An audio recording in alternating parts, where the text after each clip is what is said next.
All right. Our next two problems are going to be famous, elevator problems. It's very common in energy to do problems with elevators moving up and down, so we'll have two elevator problems. So what I have here is a 500 kilogram elevator cab, counterweight to the elevator. You can see that here. That's 200 kilograms. A pulley. That's so basically what's making this all go. There'd obviously be a motor here, but we're going to basically treat this as if the motor has broken off, so it's just free spinning. But this is a big pulley, so it has a mass of 150 kilograms. All right, so the elevator is connected by a rope over and around to the counterweight. And we're treating the rope, though, as being massless. So that's not being accounted for at all. All right, we're given the radius of gyration for the pulley is 0.5 meters. So that means if you think about what the pulley is doing, it's not translating, it is purely rotating. So we would want to account for 1/2 Ig omega squared for the energy. We're given this thing starts from rest, then here's the energy sign. What's the velocity of the elevator after a 4-meter drop? So velocity, distance, energy, we know what we have. And lastly, we'll note the radius of the pulley is 0.65 meters, which is separate from the radius of gyration, which is 0.5 meters. The two are different. All right, it's an energy problem. It starts from rest, 0. I'm going to take my initial positions as being the reference for 0 reference for potential energy, 0. There is no work in the sense of friction or motors or whatnot, so that's 0. So this whole side, gone. So we're just left with, it's going to fall 4 meters, and it'll be gaining while it does that. So basically what's happening is potential energy is dropping, and that energy moves into the kinetic energy. All right, so we just have to set these up here. So what is T2? T2 is going to have 3 elements. The elevator, the counterweight. Now, the velocity here, which is going down, has basically the same velocity over here, just a negative sign of it going up. So we have VE squared here, VE squared there. All right. Now we got this pulley going around, and so we would naturally assume that the rope is not slipping on the pulley. So that would mean that whatever the velocity is here, divide by this radius, and you'd have the angular velocity of the pulley. All right, so when this is easily assembled. The translating pieces are 1/2 mv squared. So here it is for the, for the elevator. 1/2 200 VE squared for the counterweight. Now, then we have 1/2 Ig omega squared for the pulley. And so here's the half. Ig is simply mass times the radius of gyration squared. So Ig equals mk squared. And then here, omega is VE over the radius, physical radius of the pulley squared. So there's that term. The rest is just kinetic energy. Wrong word came out. Potential energy. This is dropping. That's going up. Relative to the pulley, there's no change. So we have, here's the elevator cab, minus 500 kilograms times gravity, dropping 4 meters. And then for the counterweight, 200 kilograms, 9.81, going up 4 meters. Pop them into the equation and solve. You get the elevator velocity is 5.46 meters per second. This takes us to our next elevator problem. And this is actually a former exam problem. And usually when I give exam questions, it's because they were disasters. This one wasn't. It's a very straightforward problem. It's just a good problem. So we're going to do it. This is not in there because there's some subtle dagger in the problem designed to mess up students. It's just a good problem. So we'll just take it for that. All right. So we have a motor that supplies a constant torque. That's down here.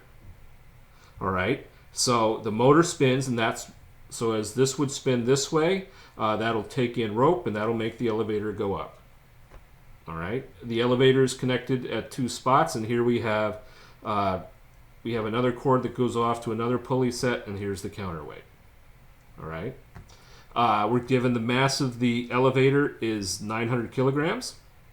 The mass of the counterweight is 200 kilograms. And note there's no information about these pulleys. Translated, we're going to treat them as being massless, and of course the cord is massless. All right. And we'll note here our usual coordinate system, nothing surprising. Now we're going to get some more information. This rope is coming and it's going around a winding drum. The motor spins and the rope's getting wound up. And we have some information on that.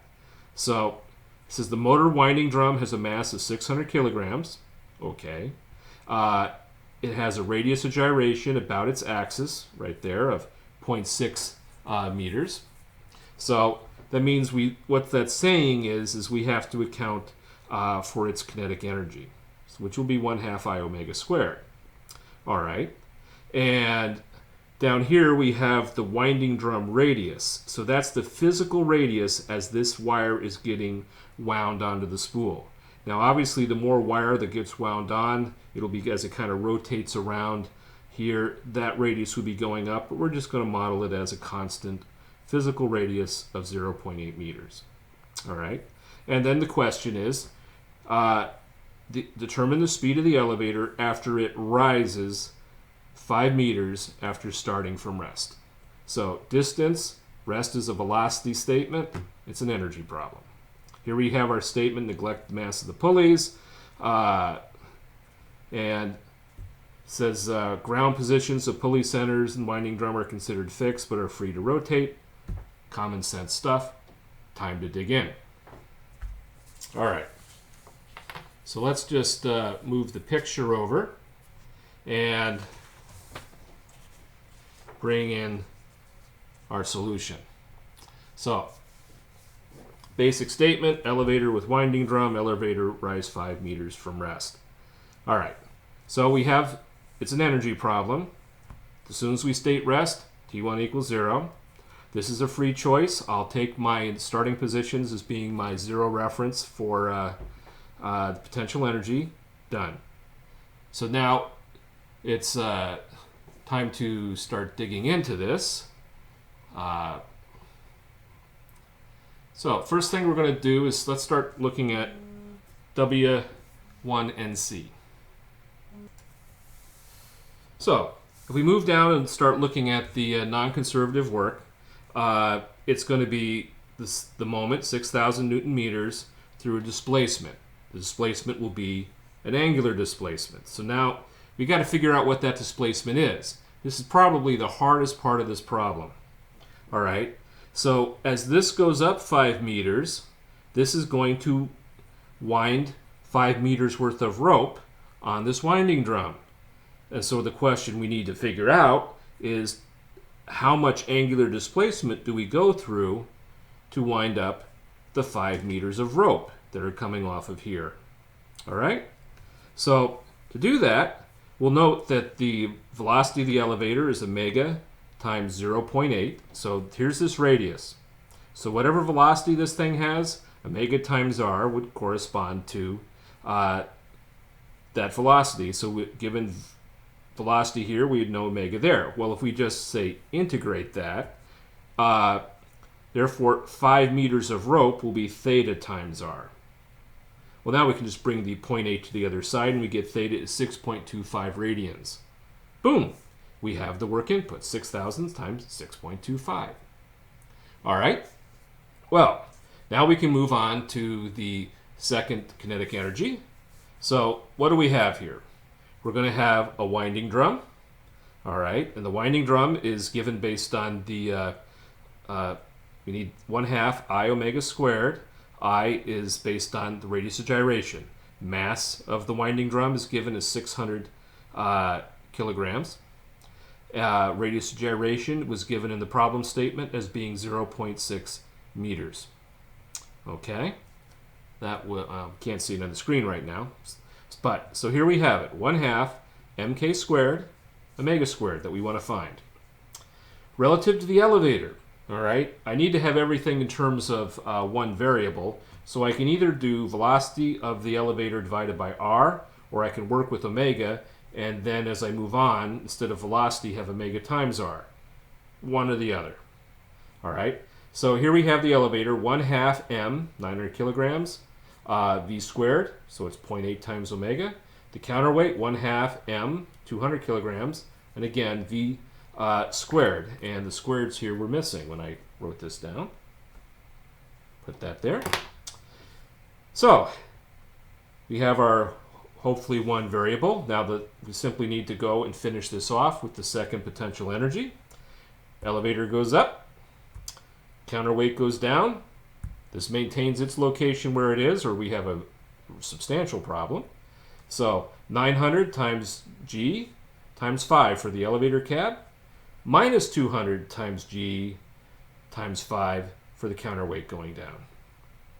So we equate WNC to T2 plus V2, and that gives us omega.